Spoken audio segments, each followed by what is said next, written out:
नमस्कार विद्यार्थी मित्रांनो, विदर्भायस अकॅडमीच्या यूट्यूब चॅनलवर तुम्हा सर्वांचं परत एकदा स्वागत आहे. आपला हा जो इनिशिएटिव्ह आहे व्ही टॉक, यामध्ये आपण दरवेळेस नवीन अधिकाऱ्यांशी संवाद साधतो, त्यांच्याशी कम्युनिकेट करतो आणि त्यांच्याकडनं आपण त्यांच्या यशाचं जे काही सिक्रेट आहे ते जाणून घेतो. तर आज आपल्याकडे आलेल्या आहे नुकत्याच MP SEEL 2022चा जो रिझल्ट लागलेला आहे त्यामध्ये डेप्युटी एज्युकेशन ऑफिसर यापदी निवड झालेल्या पंकजा माधुरी रावसाहेब तायडे मॅडम. तर आज आपला हा जो पॉडकास्ट असणार आहे तर यामध्ये आपण त्यांच्याशी चर्चा करणार आहे, त्यांच्याशी डिस्कशन करणार आहे आणि त्यांना हे सक्सेस कसं मिळालं हे आपण आज जाणून घेणार आहे. So welcome ma'am, welcome to the podcast. Thank you. So माझा फर्स्ट क्वेश्चन तर तुम्हाला हाच असणार आहे की ज्या दिवशी रिझल्ट डिक्लेअर झाला आणि फायनली तुम्हाला लिस्टमध्ये तुमचं नाव दिसलं, हाऊ वॉज युअर फिलिंग? कसं वाटत होतं?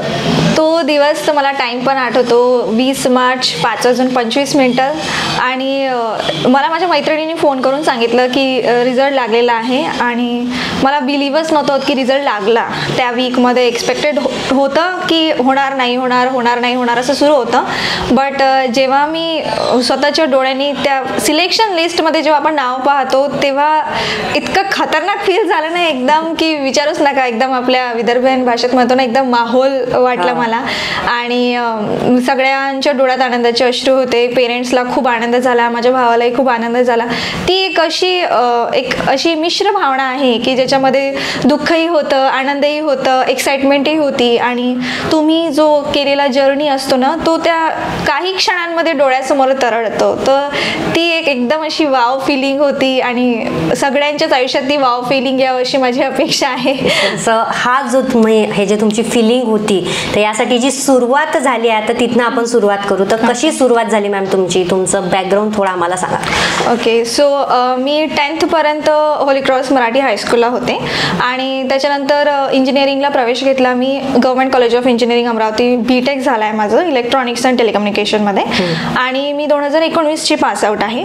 त्यानंतर मी स्टार्ट केलं हा जर्नी आणि 2020चा माझा पहिला अटेम्प्ट होता. तेव्हा मी प्रिलिम्स पास झाले. बट मला माहितीच नव्हतं की मेन्सचाही वेगळा अभ्यास असतो. मला वाटलं की प्रिलिम्सचं जे केलं तेच मी परत वापस वाचून मेन्सच्या पेपरला गेली तशीच आणि तिथे मग माझी मेन्स नाही निघू शकली. आणि तो पिरियड असा होता बघा, तेव्हा कोविडचं वातावरण आलं होतं आणि ती जी एक्झाम होती ती लांबणीवर पडून आली होती. तेव्हा त्या कोविड पिरियडमध्ये कसं खूप सगळं डिवास्टेड, स्पेशली स्टुडंट्स जे होते की आपले पेपर आहे आणि नाही आज होणार नाही, मग पेपर आहे नाही आज होणार नाही आणि कित्येकदा तर असं झालं की मी हॉल तिकीट काढून आणलं आहे आणि ती एक्झाम पोस्टपोन होत आहे. आणि नंतर मग पुन्हा 21चा अटेम्प्ट दिला. तेव्हा मग प्रिलिम्स पास झाली, मेन्स देखील पास झाली आणि इंटरव्ह्यू देखील दिला मी. 2023मध्ये ॲक्च्युली 2 इंटरव्ह्यू झाले माझे, 2021चा आणि 2022चा जो आहे हा यावर्षी दिला, तो पण डिसेंबर महिन्यात होता. तर 2021मध्ये पण थोड्या मार्क्सनी माझी पोस्ट गेली त्यावेळेस आणि मग मी परत एकदा 2022साठी सज्ज. आणि त्या ड्युरेशनमध्ये कसं झालं की मेन्स होऊन गेली होती, जानेवारीमध्येच मेन्स होऊन गेली होती. फेब्रुवारीला इंटरव्ह्यू दिला तेव्हा नाही झालं आणि आता डिसेंबरला इंटरव्ह्यू दिला आणि मग तो क्षण आला. आता तुम्ही म्हटलं की तुमचं जे ग्रॅज्युएशन आहे तर ते BTech मधनं आहे. आता BTech जे असतात, इंजिनियर्स जे असतात तर त्यांच्यासाठी अनेक ऑप्शन्स असतात करिअरसाठी, कॉर्पोरेट असतात. मग असं बॅकग्राऊंड असतानाही मग तुम्हाला कसं वाटलं की आपण MPSC कडे यायला पाहिजे? तुमचं एक मोटिव्ह काय होतं? नाही, मला स्टार्टिंग पासूनच प्रशासनात यायचं होतं. म्हणजे एक ती ओढ जी असते ना की मी ॲक्च्युली 10th मध्ये जेव्हा मी होली क्रॉसमधून फर्स्ट आली होती तेव्हा त्या ठिकाणी फेलिसिटेशन प्रोग्राम झाला होता एक. तर त्यावेळेस IPS सर आले होते मला फेलिसिटेट करायला, पाटील सर, मला अजूनही त्यांचं नाव आठवते. तर मी असं सहज बोलता असंच म्हणजे थोडंसं ते जे त्यांचा जो ऑरा असतो ना, एक अलग ऑरा असतो त्या लोकांचा. तेव्हा काही कळायचं नाही, बस असंच आपल्याला करायचं आहे. बट सिरियसनेस वगैरे या गोष्टी माहिती नाही राहत ना तेव्हा. मग इंजिनिअरिंग डेजमध्ये सुद्धा ते आपलं ठरलं होतं की हे करायचं आहे. बट कसं असतं ना की तुम्हाला ऑप्शन बी हवा आहे, प्लॅन बी हवा असतो, कारण की इथे देखील अनिश्चितता आहे की तुमचं होईल नाही होईल. त्याच्यामुळे पॉईंटची रेस लागली आहे, वी ऑल नो. मग तेव्हा मी माझं ग्रॅज्युएशन पण खूप चांगल्या रीतीने कंप्लीट केलं आणि मी ठरवलं होतं की मी माझ्या आयुष्याची एवढी वर्ष या ठिकाणी देणार आणि जर नाही झालं तर मग मी IIT मध्ये शिफ्ट होणार. सो दॅट इज वाय की एक भक्कम एक प्लॅन बी असावं त्याच्यासाठी. आणि इंजिनिअरिंग कॉलेजला, गव्हर्नमेंट कॉलेजलाच ॲडमिशन भेटल्यामुळे काही टेन्शन पण नव्हतं. अमरावतीतच पूर्ण शिक्षण झालं. सो दॅट्स प्रॉपर तुम्ही अमरावतीतलाच आहे? हो. आणि तुमचे पेरेंट्स वगैरे काय करतात? घरी कोण कोण असतं? हां, माझे मम्मी आहे, डॅडी आहे आणि एक लहान भाऊ आहे मला. तर माझी मम्मी होम मेकर आहे आणि माझे डॅडी टीचरच आहेत. अच्छा. हां. आणि हे जे तुम्ही म्हटलं की मग MPSCची जेव्हा सुरुवात झाली तर तुम्ही पर्टिक्युलर फोकस MPSCच होता की इतरही एक्झाम तुम्ही दिल्या किंवा UPSCचं प्रिपरेशन होतं असं काही? नाही, मी काय केलं ॲक्च्युली, मी UPSCचं सिलेबस आधी थॉरली त्याच्यातलं वाचून घेतलं की काय आहे, कसं आहे. आणि MPSCचं सिलेबस तर मेजर डिफरन्स असा होता की ती टोटली डिस्क्रिप्टिव्ह एक्झाम आहे आणि ही जी होती ती आपण वी ऑल नो की ऑब्जेक्टिव्ह बेस्ड एक्झाम आहे. तर मला असं वाटलं की आपण एक हातात काहीतरी ठेवावं, एखादी जॉब, आणि जेणेकरून मी जेव्हा UPSC करेल तेव्हा मी डोक्याने थोडी शांत असेल, स्टेबल आणि इकॉनॉमिकली पण इंडिपेंडंट राहील. बट ते प्रोसेसमध्येच मी गुरफटत गेली, जसे सगळे जातात की आपल्याला थोडंसं गायडन्स नसतं किंवा मग कधी कधी गोष्टी जुळून येत नाही किंवा कधी कधी तुमचा अभ्यास कमी पडतो आणि बऱ्याच गोष्टी आहेत. मग त्याच्यामुळे मी ठरवलं की आपण आधी MPSC करूयात आणि MPSC थ्रू एखादी पोस्ट घेऊयात आणि मग समोर जर इच्छा झाली तर करूयात UPSC. अच्छा, म्हणजे आता समोर आणखी एक चान्स आहे पॉडकास्टसाठी आम्हाला. हो, नक्कीच. त्याच्यासाठी एक म्हणजे तेच एक मेन स्वप्न होतं, तर ते त्याच्यापर्यंत पोहोचण्यासाठी या मार्गांचा अवलंब झालेला आहे. आता मॅम, तुमची जर आपण जर्नी बघितली तर फार कमी अटेम्प्टमध्ये तुम्ही सर्व एक्झाम क्रॅक केला आहे, प्रिलिम क्रॅक केली, इंटरव्ह्यू क्रॅक केला. तर आपण त्याबद्दल गायडन्सबद्दलच मी तुमच्याशी डायरेक्टली बोलणार. तर जनरली मॅम, आता तुमची सुरुवात, अभ्यासाची जी सुरुवात आहे पर्टिक्युलरली, कारण ग्रॅज्युएशन जे इंजिनिअरिंगचे स्टुडंट्स जे असतात त्यांचं ग्रॅज्युएशन टेक्निकलमध्ये असतात, ते जेव्हा MPSC कडे वळतात तर त्यांना एकदम हिस्ट्री, जिओग्राफी हे सब्जेक्ट येतात. तर मग तुमचा स्टडी कुठनं झाला? क्लासेस वगैरे कसे सुरू झाले? नाही, ॲक्च्युली मी क्लास नाही लावलेला आहे, मी घरीच अभ्यास केलेला आहे.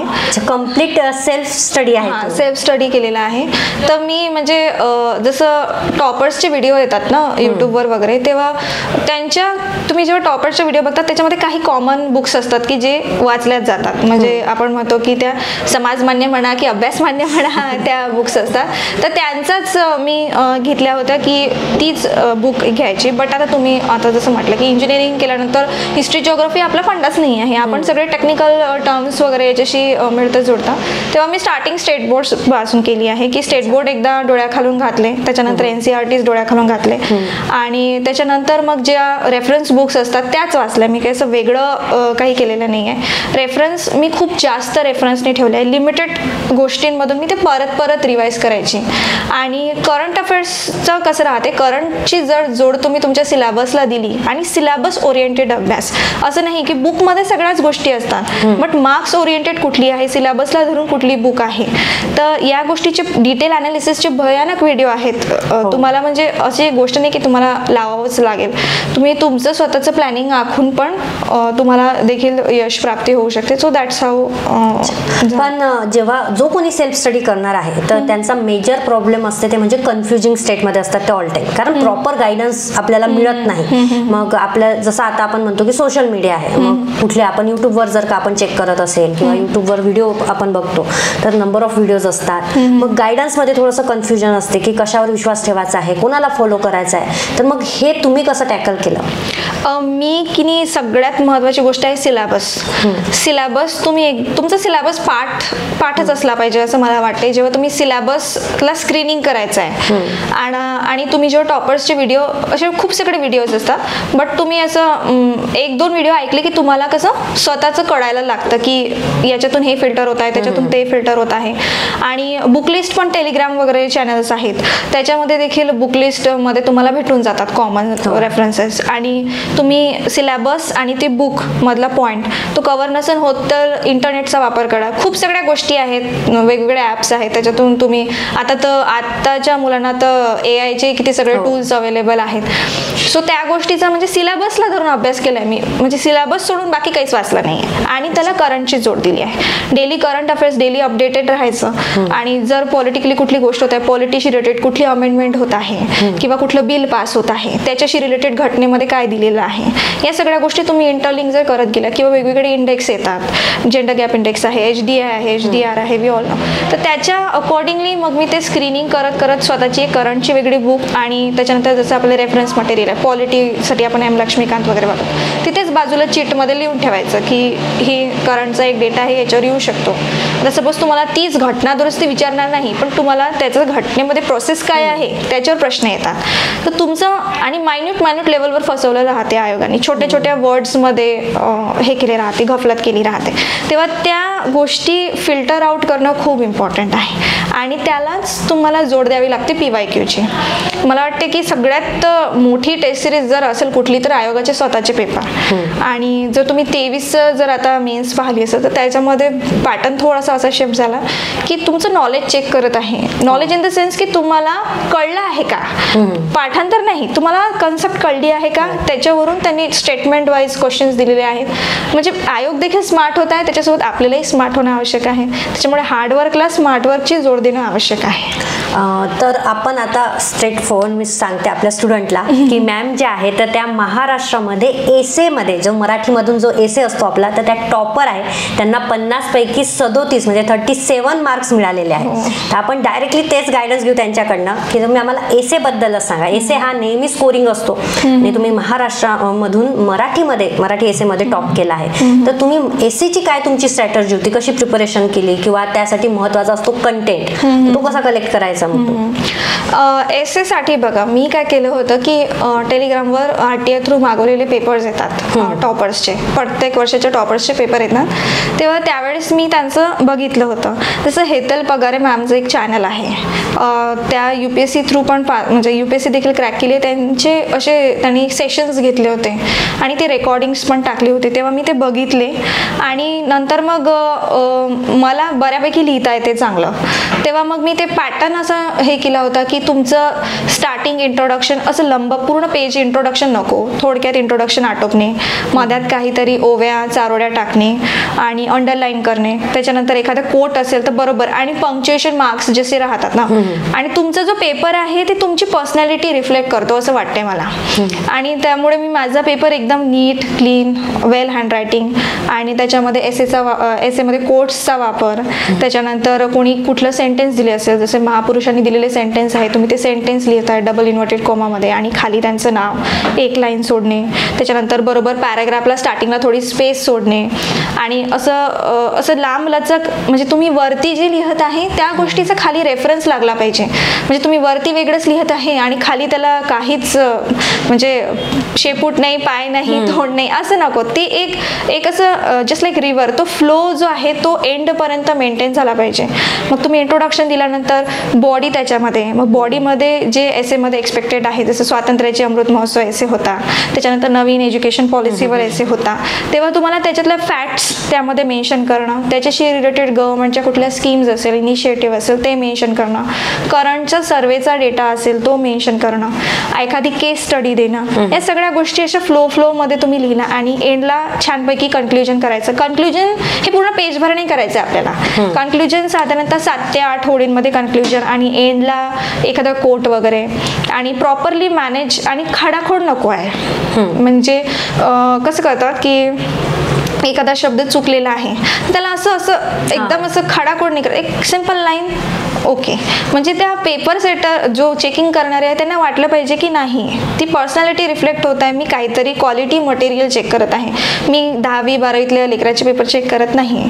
So that's how.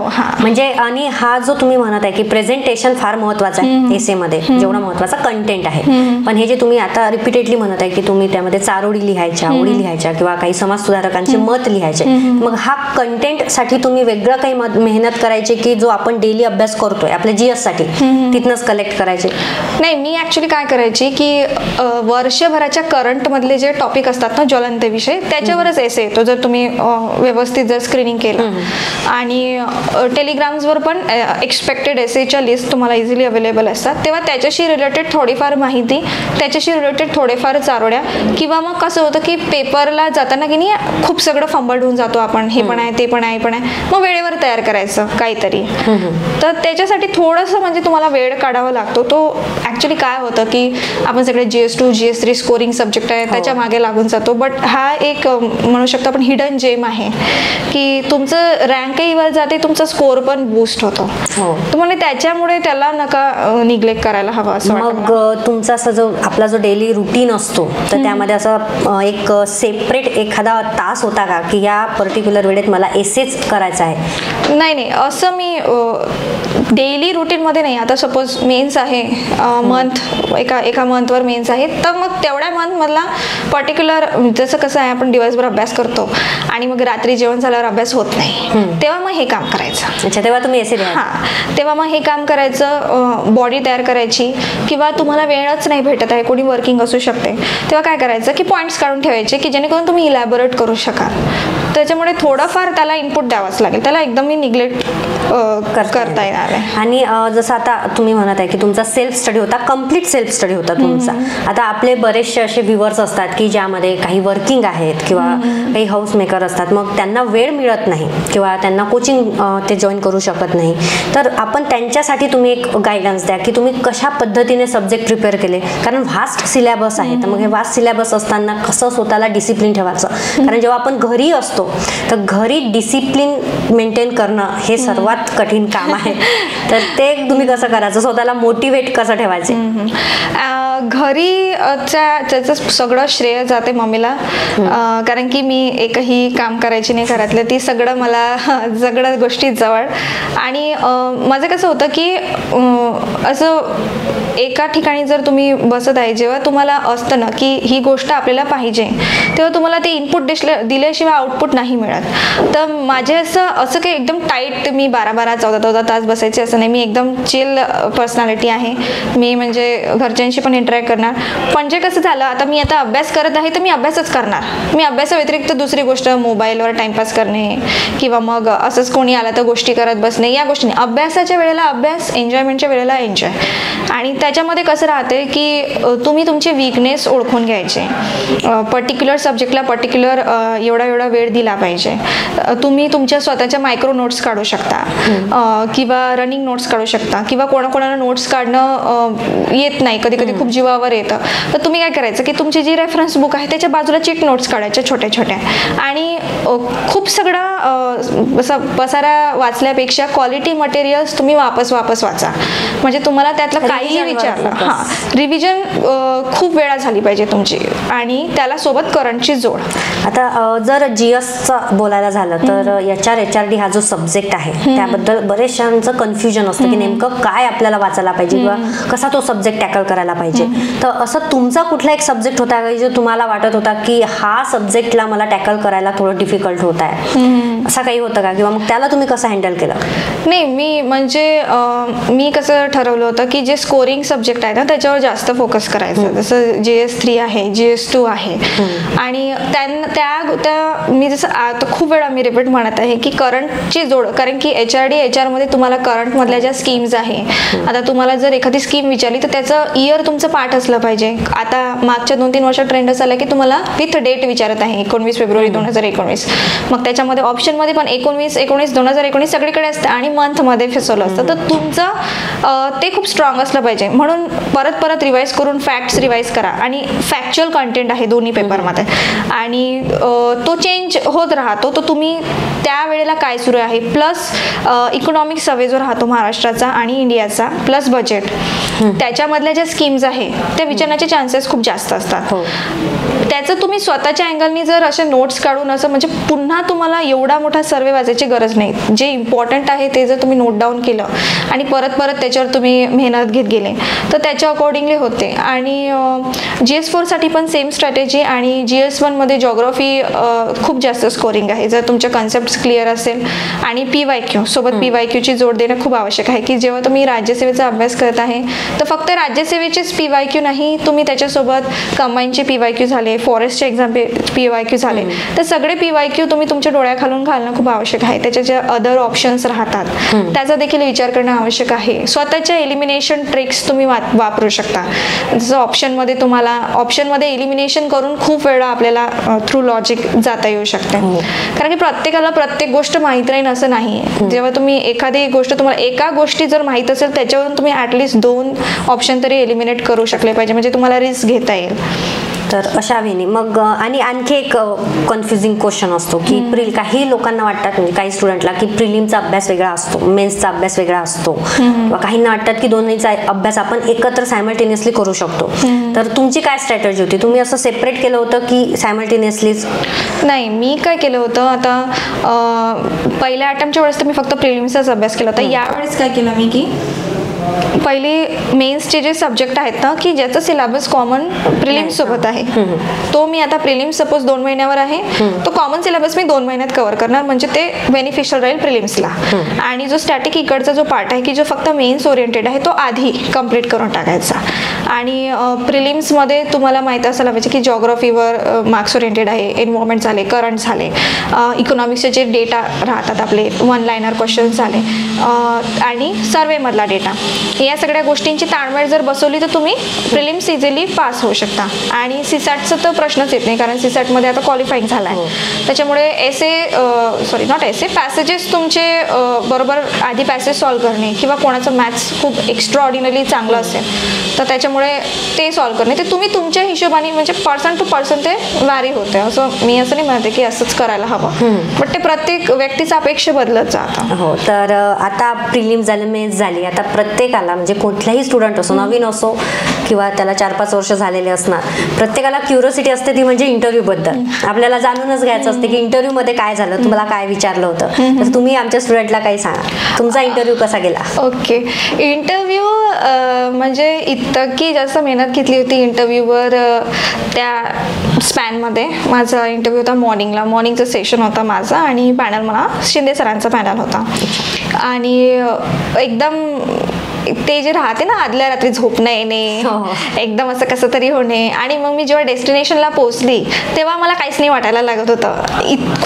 खूप म्हणजे ओतप्रोत प्रयत्न म्हणू शकतो आपण की अभ्यास इंटरव्ह्यूचा केला होता मी, की त्याच्यामध्ये मी स्वतःचं जे, आता सपोज माझा जो प्रोफाईल आहे त्याच्यातून काय क्वेश्चन निघू शकतात. जसं ॲड्रेसमध्ये कीवर्ड असेल तर त्या कीवर्डला पकडून प्रश्न येऊ शकतो. तुमची हॉबी झाली, तुमचा जिल्हा झाला, तुमचं ग्रॅज्युएशन झाला, तुमचं त्याच्यानंतर तुम्ही जे बोलता, तर सपोज मी काही बोलत आहे त्यातला एक प्रश्न विचारून प्रश्न, म्हणजे मी सगळ्या अँगलनी त्याचा यावेळेस अभ्यास केला होता. इंजिनिअरिंगचे पूर्ण टेक्निकल टर्म्स वगैरे सगळं इंजिनिअरिंगचा व्यवस्थित अभ्यास केला होता. आपल्या या ठिकाणी असणारे अभंग वगैरे पासून सगळे म्हणजे मी यावेळेस लूप होल सोडलंच नव्हता. इंटरव्ह्यू खूप चांगला करायचा आहे म्हणून. आणि माझा इंटरव्ह्यू पण खूप छान झाला. सरांनी मला वेगवेगळे प्रश्न विचारले, हॉबीजवर विचारले. जसं माझ्या हॉबीमध्ये मी एक बँडचे गाणे ऐकणे, एक पर्टिक्युलर बँड आहे, आणि डायरी रायटिंग लिहिलं होतं. तर सरांनी मला विचारलं होतं की आज काय लिहिलं म्हणे सकाळी. तर मी म्हटलं होतं सरांना की मॉर्निंगला गडबड होती तर मी नाही लिहिलं. मग का रात्री काय लिहिलं? मग रात्रीचं सांगितलं होतं. आणि अचानक बाउन्सर क्वेश्चन की किती डायऱ्या भरल्या म्हणे तुमच्या. हां, तर मला असं काय मला इंटरनल वाटत होतं की मला हा प्रश्न विचारू शकतात, तर मी मोजून गेली होती आणि मी लगेच आन्सर दिलं त्यांना. तर ते ॲप्रिशिएट झाला आन्सर. आणि त्याच्यानंतर मला विचारलं होतं की डायरीवर कुठलं प्रसिद्ध आहे, तर तुम्ही ॲनी फ्रँक सगळंच सांगतात, तर मलाही तेच माहिती होतं. तर मला सरांनी त्याच्यावर एक बाउन्सर अजून एक विचारलं होतं की नॉट मराठी, स्वदेशी कुठली मूवी आहे म्हणे डायरीवर. तर मला नव्हतं माहिती ते. तर मी तेव्हा मग थोडंसं नव्हतं, sorry sir I don't know, की त्या ठिकाणी कसं राहतं की तुम्हाला प्रत्येकच गोष्ट माहीत असणं अपेक्षित नाही आहे. तिथे तुमचं नॉलेज जे आहे ते ऑलरेडी प्रिलिम्स आणि मेन्समध्ये चेक झालं राहतं. But interview is all about your personality, की तुम्ही केपेबल आहात का सिव्हिल सर्वंट होण्यासाठी. मग त्या ठिकाणी केस स्टडी दिल्या होत्या मला. तुम्हाला एज्युकेशन ऑफिसर जर ग्रामीण भागात अपॉइंट केलं तर तुम्ही काय करणार, ग्रॅज्युएशनचा वापर कसा करणार, आणि डिसले गुरुजींबद्दल विचारलं होतं. म्हणजे मी जे बोलत होती, इलेक्ट्रॉनिक्सचे काही प्रश्न होते, मेळघाटवर प्रश्न होते, अमरावतीच्या संस्थानावर प्रश्न होते, आणि वेगवेगळ्या गोष्टींचे वेगवेगळे प्रश्न असे. आणि तुम्ही आन्सर तुमचं चूक बरोबर ते नाही मॅटर करत, त्या ठिकाणी तुम्ही सिच्युएशन कशी हँडल करता, तुम्ही पॅनिक नाही होत आहे, किंवा तुम्ही आता सपोज मला चेअरमॅन सरांनी प्रश्न विचारला तर मी फक्त त्यांच्याचकडे बघत आहे का, की जेव्हा अदर मेंबर्स पण माझ्याकडे अटेन्शन देत आहे तेव्हा तुम्ही तिघांनाही ती एवढी सेम रिस्पेक्ट देणं आवश्यक आहे. गडबडीत बसणं नाही, तुम्हाला जोपर्यंत म्हणत नाही बसा तोपर्यंत बसायचं नाही, की आपण खूप असं एकदम याच्यात असतो ना तेव्हा सगळं आपले एकदम ॲड्रेनालिन रश झालेला असतो, काय करायचं काय नाही, आणि गडबडीत जाऊन बसून जातो असंही होतं. तेव्हा ती रिस्पेक्ट जी पॅनलला गरजेची आहे ती रिस्पेक्ट तुम्ही तुमच्या ॲक्शन थ्रू, तुमच्या बोलण्या थ्रू देणं खूप आवश्यक आहे. पॅनलसोबत वाद घालायचं नाही. खूप लोकांना सवय असतं की क्रॉस करायचं. त्यांचं ऐकून घ्या, ते जे म्हणताय ते ऐकून घ्यायचं. त्यांनी तुम्हाला जर इनपुट दिले तर से थँक्यू, तुमचं चुकलं तर से सॉरी, नाही आठवत आहे तर सरांना तुमची जेन्युइन पर्सनॅलिटी दाखवणं खूप आवश्यक आहे. तुम्ही तिथे कुठल्याच प्रकारचा फेकपणा करणं अपेक्षित नाही आहे, कारण की आपलं जेवढं वय आहे तेवढं त्यांची सर्व्हिस झाली राहते. तर ते तुम्हाला एका सेकंदात ओळखतात की हे बनवत आहे, हे बनवत नाही आहे, हे जेन्युइन कॅन्डिडेट आहे. आणि ते इतके चांगले असतात ना, तुम्हाला सगळ्या यांनी हे करतात, म्हणजे थोडंसं ग्रिल करणार, थोडंसं शांत करणार तुम्हाला. तुम्ही तुमचं जर हे होत असेल, कोणाला पाणी ऑफर करतात, कोणाला टॉफीज ऑफर करतात, म्हणजे खूप एकदम आल्हाददायक अनुभव असतो तो. आणि बाहेर आल्यावर तुम्हाला खूप छान, कारण की बघा आता इतके लोक एक्झाम देतात पण खूप कमी लोकांना संधी मिळते त्या ठिकाणी जाण्याची, आणि चक्क पॅनल तुमच्यासाठी टाइम काढत आहे टू इंटरव्ह्यू. त्याच्यामुळे ती प्रोसेस जी आहे ना ती पॅनिक मोडमध्ये जाता एन्जॉय करायची. ती जी ओव्हरऑल प्रोसेस असते ना, तुमची रिअल पर्सनॅलिटी बाहेर येऊन जाते त्या ठिकाणी. आणि मग त्याच्या दृष्टीने मी मॉक दिले, 2 अमरावतीमध्ये दिली, पुण्याला दिला, तर एक इथे पण दिला मी सरांकडे दिला, एक सागर सरांकडे, एक लाहे सरांकडे दिला, आणि एक पुण्याला दिला होता. प्रत्येक ठिकाणावरून काहीतरी इनपुट भेटत गेले मला चांगले, कुठे बोलायचं कुठे नाही बोलायचं. आणि कसं असतं ना की इंटरव्ह्यू तुम्ही सेल्फ स्टडी नाही करू शकत, तुम्हाला कोणीतरी घेणारा हवा, की तुमच्या चुका फिल्टर करणारा हवा, तुम्हाला क्रिटिसाइज करणारा हवा की नाही हे चुकत आहे. तर या गोष्टी इगोवर नाही घ्यायच्या, त्या समजून घ्यायच्या की हो हे चुकत आहे, आणि मग त्या फिल्टर आउट करून परत एकदा चांगल्या वेळी तुम्ही स्वतःला कसं रिप्रेझेंट करू शकता ते महत्त्वाचं. आता जसं इंटरव्ह्यू मध्ये टेन्शन मॅनेजमेंट महत्त्वाचा आहे, पण हा जो फॅक्टर आहे टेन्शन मॅनेजमेंट हा प्रिलिम पासूनच सुरू होते. इव्हन आपण जेव्हा त्या प्रिलिमच्या दिवशी एक्झाम सेंटरवर बसतो तो जो 1 तास असते सुरुवातीचा, तेव्हा जे येणारं टेन्शन असते ते हँडल करणं, त्यानंतर सेम मेन्स साठी आहे किंवा वर्षभर असणारं टेन्शन वेगळं असते. तर हे सर्व टेन्शन हँडल करण्यासाठी तुम्ही काय स्ट्रॅटेजी यूज करत होता? मी ॲक्च्युली कसं आहे की मला तरी असं वाटतं की नॉट ओन्ली जे स्टुडंट्स आहे बट प्रत्येकाने आयुष्यात मेडिटेशन केलं पाहिजे डेली. तुमचं स्वतःसाठी तुम्ही 15-20 मिनटं काढा, 10 मिनटं तुम्ही मेडिटेशन करा, थोडासा वॉक घ्या. आणि जेव्हा एखादा विद्यार्थी या प्रोसेसमधून जात असतो ना तेव्हा त्याला क्रिटिसिझमच खूप मिळतं, ॲप्रिसिएशन सहसा मिळत नाही. जोपर्यंत तुम्ही काहीतरी पोस्ट होल्डर आहात तोपर्यंत कोणालाच काही लेणं देणं नसतं तुमच्याशी. तुम्ही एक कधी नॉर्मल कॉमन पीपलही नाही म्हणू शकत, बट कसं आहे की जोपर्यंत तुम्ही काही आउटपुट देत नाही तोपर्यंत तुमची व्हॅल्यू नसतं. तसं जर बघितलं तर माझ्यासाठी माझी फॅमिली माझी स्ट्रेंथ होती. माझ्या फॅमिलीशी बोलायची, जर काही नाही बोलता येत असेल तर माझ्या भावाशी बोलायची. माझं फ्रेंड सर्कल खूप लिमिटेड आहे, माझे फ्रेंड्स खूप चांगले आहेत, माझे क्लोज फ्रेंड्स, तर ते देखील मला नेहमी मॉरल सपोर्ट द्यायचे. प्लस मेडिटेशन आहे, डेली एक्सरसाइज आहे, आणि मी जे माझे हे सांगितलं हॉबीज, डायरी आणि माझं ते सॉन्ग लिसनिंग, त्यांनी देखील खूप ह्यूज रोल प्ले केला. की जे आता कोणाशी शेअर नाही करायचं ते डायरीत लिहायचं. तर ते जेव्हा मी ते पॅनलला सांगत आहे ना की ते जेन्युइननेस दिसतं की ही पोरगी खरंच डायरी लिहिते, फेकत नाही आहे. पण हे जे आपण आता समजा समजा जे तुम्ही म्हटलं सध्या की तुम्ही ह्या सर्व गोष्टी प्रॉपरली मेंटेन करायच्या, पण डिसिप्लिन मेंटेन करत असताना बरेचसे लोक किंवा बरेचसे जे स्टुडंट्स आहेत तर आपण छोट्या छोट्या गोष्टींचे एक्सक्युजेस देत राहतो. माझ्याकडे जागाच नाही आहे मेडिटेशन करायसाठी किंवा वेळच नाही आहे. तर हे असे एक्सक्युजेस प्रत्येकाला, आता बघा प्रत्येकाची जी लाईफ असते तर त्यामध्ये काही ना काही डिस्टर्बिंग फॅक्टर असतातच. मग असे जर तुम्हाला आले तर तुम्ही कसे टॅकल करायचे लगेच? तसं तर बघितलं तर डिस्टर्बिंग फॅक्टर घरातल्यांपेक्षा बाहेरच्यांचेच खूप राहतात. हो, ठीक आहे. तर माझं एक पर्सनल मत होतं की त्या होल प्रोसेसमध्ये एक गोष्ट शिकली मी की तुमच्या आयुष्यात पेशन्स खूप महत्त्वाचे आहे. पेशन्स ही एक्झाम पेशन्ससाठीच ओळखली जाते मोस्ट प्रॉब्ली, की तुम्ही सोडून नाही देताय का, तुम्ही ती जर्नी चालू ठेवत आहे तुम्ही. माझं असं पर्सनल मत आहे की जरी अख्खं जगही तुमच्या विरुद्ध असलं ना, तुम्ही तुमच्या बाजूने असणं खूप आवश्यक आहे. स्वतःवरचा विश्वास ज्या क्षणाला तुम्ही गिव्हअप केला ना की नाही होत आहे माझ्याच्याने, तर होणारच नाही आहे ते. तुम्हाला सेल्फ मोटिवेशन खूप आवश्यक आहे. आणि जेव्हा तुम्ही, मी मगाशी पण सांगताना म्हटलं की जेव्हा तुम्ही फेल होत आहे ना तर फेल बेटर. मागच्या वेळेसपेक्षा तुम्ही आता, जर मागे तुमची 5 मार्क्सनी पोस्ट जात असेल, यावेळेस तुमची 2.5 मार्क्सनी पोस्ट जात असेल, तर तुम्ही फेल्युअर नाही आहे, तुम्ही बेटररित्या तुम्ही तुमचं डिस्टन्स कमी करत आहे. तुमच्या चुकांमधून शिका. आणि जसं मी म्हटलं की मेडिटेशन आहे, एक्सरसाइज आहे, या गोष्टी पण खूप हेल्प करतात. आणि माझं असं काम नव्हतं की मी 24 तास अभ्यास करत आहे. मी बाकी गोष्टीलाही हे करायचे की मी असं नाही की मी मोबाईल वापरलाच नाही किंवा मी सोशल मीडियावर नाही आहे, मी वापरायची ती. पण जे स्वतःचं हे जे राहते ना की तेवढा वेळ तर तेवढाच वेळ, मग मी लागली तर मग 3 तास त्याच्यातच जाणार असं नाही. आणि ही जाणीव केव्हा होते ना की जेव्हा तुम्ही तुमच्या आजूबाजूला तुमचे पेरेंट्स, तुमची फॅमिली, तुम्ही त्यांना बघता तुमच्यासाठी ते किती तळमळत आहेत. तुम्हाला जर एवढ्या सगळ्या गोष्टी ते अवेलेबल करून देत आहेत, तर तुमची स्वतःची नैतिक जबाबदारी बनते ती की तुम्ही हे करायलाच हवं. आणि रिग्रेट ही खूप बेकार गोष्ट असते. तर ते म्हणतात ना, pain of regret is greater than pain of failure. तर ज्या क्षणाला तुम्ही स्वतःशी खोटं तुमच्या जर कर्तृत्व म्हटल्यापेक्षा काय तुमच्या कर्मात खोट नसायला हवी. मग जर तुम्ही इतकं इनपुट देऊन आउटपुट नाही आलं ना, तुम्हाला तेवढं बेकार नाही वाटणार. पण जर तुम्ही इनपुटच नाही दिले आणि मग सगळे समोर गेले आणि तुम्ही तिथेच आहात, तर ते खूप अलग लेवलचं पेन असतं. म्हणून बेटर आहे की पूर्णच द्या ना. हा वेळही वापस येणार नाही आणि ही तुमचा टाइम निघून गेल्यानंतर मग माणूस फ्रस्ट्रेट होतो आणि मग सगळे रस्ते बंद झाल्यासारखे आणि मग नैराश्य येतं, खूप सगळ्या गोष्टी येतात. त्याच्यापेक्षा बेटर आहे की तुम्ही तुमचं इनपुट द्या, तुमचं आउटपुट आज नाही भेटेल पण उद्या भेटेल. आणि मॅम आता हा जो 2024चा जो MPSCचा अटेम्प्ट आहे, म्हणजे येणारी 2024ची प्रिलिम एक्झाम, तर ही जी ऑब्जेक्टिव्ह पॅटर्नची जी एक्झाम आहे तिला आपण लास्ट एक्झाम कन्सिडर करतो, कारण त्यानंतर आयोगाचा पॅटर्न जो आहे तो डिस्क्रिप्टिव्ह होणार आहे. तर असे अनेक स्टुडंट आहे आता आपले की ज्यांच्यासाठी ही करो या मरो अशी लढाई झालेली आहे.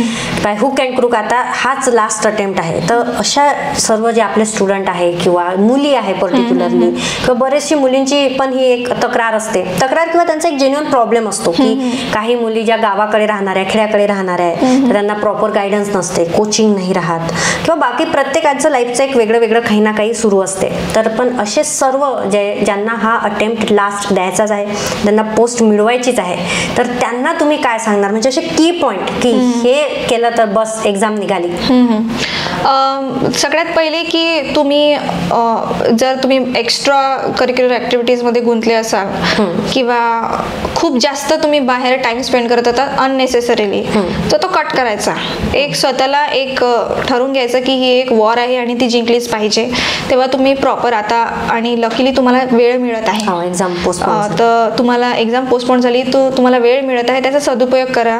आणि हा जो वेळ आहे ना, या वेळेमध्ये मोस्ट प्रोबेबली लोक टाइमपास करतील. आता जे एक्झामच नाही आहे, कसं करायचं, ते यथावकाश जो शब्द दिला आहे ना, त्याला ते यथावकाश तुमचं लाईफ नाही झालं पाहिजे. त्याच्यामुळे ते यथावकाश शब्द विसरून जायचा, असा ह्यूज नो.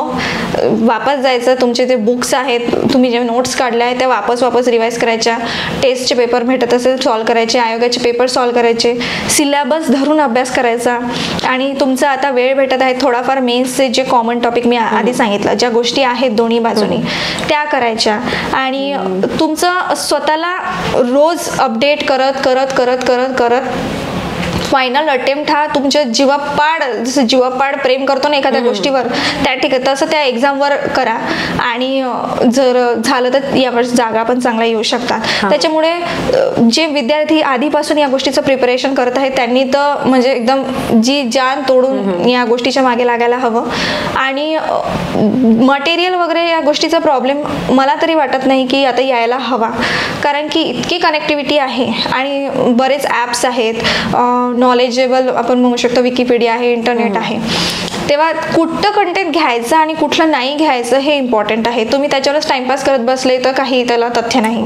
ऑथेंटिक सोर्सेस वापरा, त्याच्यानंतर आपलं सर्वेज व्यवस्थित करा, ज्या गोष्टी मार्क्स कॅचअप करू शकतात तुमच्या. जसं तुमचं जॉग्रफी मार्क्स करणार आहे, त्याच्यानंतर करंट अफेअर्स आहे, एन्व्हायरमेंट आहे, इकॉनॉमिक्सचा फॅक्च्युअल डेटा आहे, हिस्ट्रीचाही काही फॅक्च्युअल डेटा आहे. हिस्ट्रीबाबत आपल्याला वाटतं की नाही कसं नाही, मग मला स्वतःलाही हिस्ट्री नाही जमायचं इतकं, बट मी त्याच्यातलं ठरवलं होतं की याच्यातून येतात ना मार्क्स तर मग ते व्यवस्थित करायचं, बाकीचं नाही आलं तर इकडे काढता येतात. म्हणजे तुम्ही बॅलन्स करा असं. आणि इकडे पण CSAT मध्ये पण तुमचं स्कोरिंग तुमच्या 100च्या प्लस आली पाहिजे, याच्या हिशोबाने तुम्ही टाइम लावून पॅसेज सोडवणे. पटकन तो 50 मार्क्सचा एकदम स्पॅन झाला ना, तुम्ही पॅसेज पटापट एका तासात तुमचे झाले पाहिजे. आम्ही आधी काय करायचो की टाइम लावून सॉल्व्ह करायचे. आयोगाचे बुक्स मिळतात ना आजकाल, सगळं अवेलेबल आहे. ते अवेलेबल नाही हे एक्सक्यूज आहे माझ्या मते, अवेलेबल नाही हे एक्सक्यूज आहे. आणि ते टाइम लावून सॉल्व्ह करणे, हे सगळ्या गोष्टी तुम्ही स्वतःसाठी काहीतरी करत आहात ही एक भावना मनात ठेवून याच्यावरच तुमचं लाईफ डिपेंड आहे असं जर तुम्ही विचार केला आणि तुम्ही जर त्याच्यात इनपुट दिले तर नक्कीच मिळेल यश. आणि लास्ट म्हणजे की एक मुलीकडून मी क्वेश्चन विचारते. आता जनरली बऱ्याचशा मुली स्पर्धा परीक्षेमध्ये येतात, ते क्लास 3 असणार किंवा क्लास 2 असणार किंवा क्लास 1 असणार, प्रत्येकाचं एक स्वप्न असते, प्रत्येक मुलीचं एक स्वप्न असते. पण जेव्हा तिला वाटते की आपण काहीतरी करायला पाहिजे किंवा काहीतरी बनायला पाहिजे, पण काहींचं बाबतीत असं असते की घरच्यांकडून वेळेची कमतरता असते, फार काही वर्ष त्यांना दिलेले राहत नाही. आणि एक जनरल स्टिरिओटाईप हाच आहे की जर तुम्ही MPSC UPSC करत असणार तर साहजिक तुमचे 4-5 वर्ष जाणार, म्हणजे ती एक्झाम तेवढा वेळ घेणारच. मग प्रत्येकाला घरून एवढा वेळ मिळत नाही किंवा मुलींचे वेगवेगळे असतात, तर अशांना तुम्ही काय सांगणार? मी ॲक्च्युली त्यांच्या पेरेंट्सला म्हणू इच्छिते की प्लीज ट्रस्ट युअर डॉटर. तुम्हाला आणि मुलींना हे की ती ट्रस्ट व्हॅल्युएबल आहे हे शो करायची जबाबदारी तुमची. तुम्ही जर टवाळक्या करत असाल किंवा टाइम वेस्ट करत असाल मग का कोणी थांबणार ना, घरचे का थांबणार. आणि घरातले लोक आपलं वाईट नसतात चिंतित, सगळ्यात मोठी गोष्ट. तेव्हा तुम्ही तुमच्या बाजूनी तेवढे एफर्ट्स दाखवा की नाही मी करून दाखवेल. तुम्ही जर त्यांना दिसत आहे 24 तास अभ्यास करत आहे, तुम्ही फालतू गोष्टीमध्ये टाइम इन्व्हेस्ट नाही करत आहे, तेव्हा तुम्ही जेव्हा इनपुट द्याल ना तेव्हा त्यांनाच वाटेल की नाही आपली पोरगी काहीतरी करू शकते. आणि जेव्हा मग घरचे नाहीच ऐकत असेल तेव्हा तुम्ही जेवढा अवधी मागून घेतला त्याच्यामध्ये एक कुठली तरी एक्झाम फोकस करून ती काढणं खूप आवश्यक आहे. कारण की मला वाटते की आताची नीड झाली आहे की प्रत्येक मुलांनी स्वतःच्या पायावर उभे राहणं हे खूप आवश्यक आहे. जसं फूड, क्लोथ, शेल्टर, एज्युकेशन. मुलींचं इकॉनॉमिकली इंडिपेंडंट असणं हे एक अलग लेवलचं फ्रीडम आहे. जेव्हा तुम्हाला दुसऱ्यावर अवलंबून राहावं लागत नाही, दुसऱ्याच्या समोर हात पसरून पैसे मागावे लागत नाही, आणि ती जी रिस्पेक्ट मिळते ना तुम्हाला ॲज अ जॉब होल्डर म्हणून, ती कुठलंच पैसा कुठलीच गोष्ट ती रिप्लेस नाही करू शकत. त्याच्यामुळे जेव्हा तुम्ही एकट्या नाही राहत, तुमच्यामुळे काय होतं की तुमचं फॅमिली जे आहे ना ती एक इन्स्पिरेशन बनून जाते. तुमचे आजूबाजू असणारे किंवा तुमचे लहान बहीण भावंड आहे त्यांना देखील इन्स्पिरेशन भेटते की नाही, if she can then I can also. So सगळ्यांनी ट्राय करायलाच पाहिजे. आता आतापर्यंत जे आपलं डिस्कशन चाललं तर ते तर ॲज अ ॲस्पिरंट मी तुम्हाला विचारले. आता मी तुम्हाला एक प्रश्न विचारणार, as a deputy education officer काय चॅलेंजेस वाटतात तुम्हाला एज्युकेशन फील्डमध्ये, किंवा तुम्हाला असं वाटते का की हा एक चेंज करायला पाहिजे किंवा ही एक जमेची बाजू आहे एज्युकेशन डिपार्टमेंट बद्दल आता सांगावाल? ओके, मोमेंट माझा रिझल्ट आलाय ना, मला लहान लेकरांपासून मोठ्या लेकरांच्या इतक्या डिमांड्स आल्या आहेत ना, म्हणजे त्या ऐकून मला कळलं की किती स्ट्रेसफुल झालं आहे एज्युकेशन. की मला लहान लेकरं येऊन म्हणतात दीदी मॅथ्स आणि सायन्सचे खूप जास्त क्लासेस असतात, कमी कर, स्पोर्ट्सचे वाढून दे, आर्ट्सचे वाढवून दे. त्यांना बर्डन येत आहे. तर मला असं वाटते की आता जी न्यू एज्युकेशन पॉलिसी आली इट्स व्हेरी इफेक्टिव्ह, की ती जर प्रॉपरली इम्प्लिमेंट झाली ना तर आपल्या देशात कसं आहे, शिक्षित सगळेच आहे, बट कौशल्याधिष्ठित रोजगाराची कमी आहे. स्किल नाही आहे. स्किलचा जर आपण पर्सेंटेज वाईज जरी पाहिला ना रेशो, तर लाईक मॅक्सिमम 1 to 2% असेल. अदर कंट्रीजमध्ये तुम्ही पाहिला 97-95% स्किल्ड लेबर राहते त्या ठिकाणी. त्याच्यामुळे तिथे असा इश्यू येत नाही. त्याच्यामुळे ही जी पॉलिसी आहे ना, ही लेकरांना स्किल्ड करेल आणि ती पॉलिसी इम्प्लिमेंट बरोबर झाली पाहिजे, ती आमची जबाबदारी राहील. आणि गव्हर्नमेंटने इतकी चांगली पॉलिसी आणली आहे, ती इम्प्लिमेंट होणं, प्लस जेव्हा ते मूल किंवा जेव्हा स्टुडंट त्या फेजमधून जात आहे तेव्हा फक्त मार्क्स घेणं किंवा घोकंपट्टी झाली किंवा मी पहिला टॉपमध्ये आले पाहिजे, हा जो स्टिरियोटाईप आहे ना तो तोडणं गरजेचं आहे. की प्रत्येकजण प्रत्येकच ठिकाणी एस नाही करू शकत किंवा त्याच्यात क्वालिटीजला वाव देणं. एक्स्ट्रा करिक्युलर जसं त्यांनी त्याच्यामध्ये वेगवेगळे ॲस्पेक्ट्स आणले आहे, क्रेडिट सिस्टीम आणली आहे की तुम्ही या स्ट्रीममधून त्या स्ट्रीममध्ये जाऊ शकता. तेव्हा काय होणार की त्याच्यातले गुण बाहेर निघणार आहेत. तर त्याच्यामुळे त्या वेल इफेक्टिव्हली जर आम्ही ती इम्प्लिमेंट केली तर कौशल्य वाढेल, स्किल्ड वाढेल, त्याच्यासोबत ते स्वतःच रोजगार तयार करू शकतील. ते खूप मोठी अचीवमेंट राहील. आणि ही प्रोसेसला वेळ लागेल, पण या प्रोसेसमध्ये आपला थोडासा जरी हातभार लागला पॉझिटिव्ह वेनी तर that would be huge thing. So ma'am, तुम्ही एवढ्या तुमच्या बिझी शेड्यूलमधून आज आम्हालासाठी थोडासा वेळ दिला आणि आम्हाला एक इफेक्टिव्ह गायडन्स दिला ते वेळेवर, कारण आता काही दिवसात प्रिलिम येणारच आहे ऑब्जेक्टिव्ह पॅटर्नची. तर त्यासाठी तुमचं खूप खूप आभार मॅम. Thank you very much. सर्व स्टुडंटकडनं पण मी तुम्हाला आभार मानते आणि तुमच्या जे पुढची जर्नी आहे त्या सर्व जर्नीसाठी all the best. Thank you so much. Thank you.